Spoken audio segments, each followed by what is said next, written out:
आंदर आणि नाणे मावळ परिसरामध्ये जुन्या तसंच दयनीय अवस्थेतील एसटी बसगाड्या धावत असल्यानं प्रवाशांच्या सुरक्षेचा प्रश्न ऐरणीवर आलाय।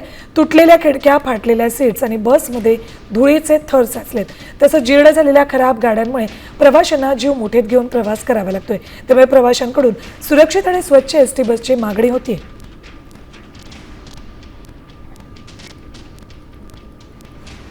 मी शिवणे या गावाला राहते।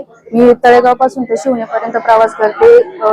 यामध्ये एसटीची अवस्था इतकी बिकट आहे की ना, जाण्याची नीट सोय नाहीये। कधी कधी एसटी बंद पडतात आणि एसटी अशी चालली तर असं वाटेल की आत्ताच तुटते का काय, अशी एसटीची अवस्था आहे। आणि तिकीट सुद्धा असं सरकारने केलंय ना की 20 रुपये 19 रुपये तिकीट आहे, घेताना तिकीट फाडताना 20 रुपये घेतात आणि 1 रुपया परत देत नाहीत। सकाळची एसटी कधी वेळेवरती येत नाही, दुपारी आली तर येते किंवा डायरेक्ट 4:30च्या दरम्यान येते।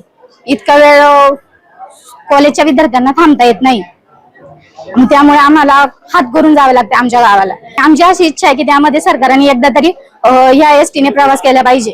12 वाजता बसलो इथं तर अजून गाडीचा तपास नाही, येऊ म्हणतात।